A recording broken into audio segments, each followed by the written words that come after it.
Dr. Walensky, a couple things. As I walked in, I came in late, either you or Dr. Fauci were saying that the reason that we're not saying that natural immunity is protective as is a vaccine, even though there's recent publications showing that 6 to 8 months out, 92% of those with natural immunity have T cells, B cells, and antibodies that would be considered adequate to protect. And indeed, B cell continues to climb. That we don't have data. Now, in your response to Mr. Casey, you just mentioned that CDC has access to tens of thousands of EHRs. And I've been told that HHS or CDC has access to patient-identifiable data as to who tests positive. So I do that as a prologue. If we don't know that natural immunity confers protection against future infection, it's because we've decided not to look. Because I've learned that there is a cohort of people that we know have been previously infected. We've got the bench research showing that the triad of antibodies, T cells, and B cells are there, and that 92% of them are still there at 6 months out. So why have we not done the research showing that natural immunity confers protection against recurrent infection? Yeah, thank you so much for allowing me to clarify this point, because I understand the question. First of all, let me just reiterate that our current stand after reviewing 96 papers and a scientific brief on this issue is that everyone who's been previously infected should be vaccinated. But that's not my question. Right, agreed. And part of the challenge here is, as you know, the infection-induced immunity and the biases associated with retrospectively looking at the data. Several of those papers that we reviewed for that brief have demonstrated that the kind of disease that you had at the time you had it matters. Did you have disease a year and a half ago?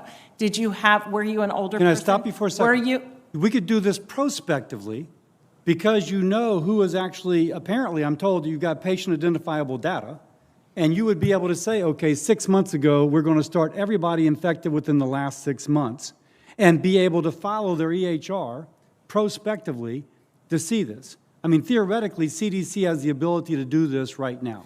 Yet that too would have its own biases. So one of the things that we have demonstrated in the scientific brief is that asymptomatic and mildly symptomatic people who might not present to their providers, might present to an urgent care clinic, who might not be recorded in their own EHR, likely have less robust protection than those who've been severely infected. But that could be established prospectively if using the data that you have. And you could even say, if you had symptomatic infection, you don't need to be vaccinated. We would consider you immune. You don't have to be subjected to the mandate. But if we had data that demonstrated a correlation of protection, Dr. Fauci already mentioned data that they're working on to look at correlates of protection, not just in antibodies, but as you noted, in T cell function as well. So if we were able to document a correlate of protection, we absolutely could prospectively follow. But this paper that I'm reading from NIH speaks that there is durable memory of the virus up to 8 months after infection in 95% of the people who recovered, including B cells, which continue to climb, T cells, and antibody. And I'm also saying you could do it clinically, because we have data that's patient identifiable that we could go back and look and see if they were exposed. They could be in a hot spot like Louisiana, where you know they're being exposed, and then you would see, not just by lab data, but empirically. I can tell you the American people intuitively understand this, and they feel a little bit like we're being willfully blind to it. I have limited time. Let me just ask you something else. What % of CDC employees are vaccinated? We're actively encouraging vaccination in all of our employees and doing a lot of education and outreach in order to get our agency fully vaccinated. But the percent? I don't have that for you today. I'm told that some north of 75% of CDC employees at headquarters are still working remotely. Is that correct? We are following regulations through HHS and the federal government. No, that's not my question. I apologize to be rude, but I'm asking a very straightforward question.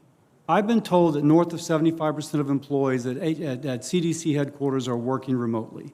Is that correct? Senator, I don't actually know the number off the top of my head. When you look down the hallway, are there empty desks?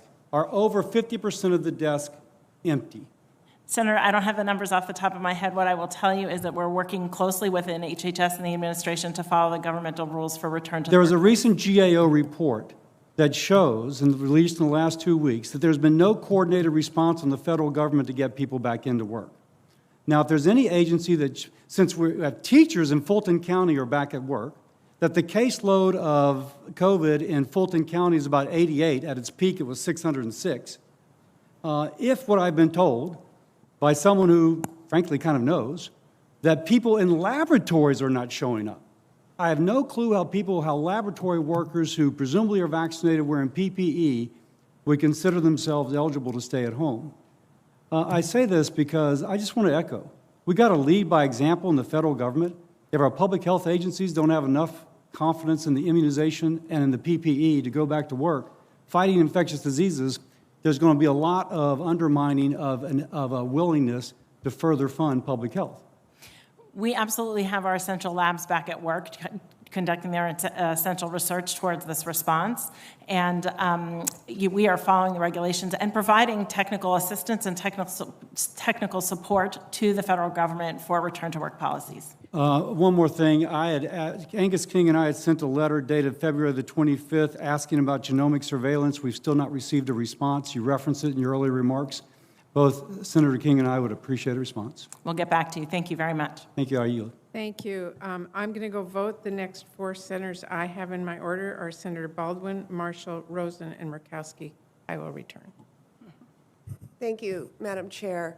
So we're here today to discuss the road ahead on the pandemic response, and I fear that that road will be a rocky one if we forget the lessons that we've learned thus far, particularly when it comes to our ability to make critical supplies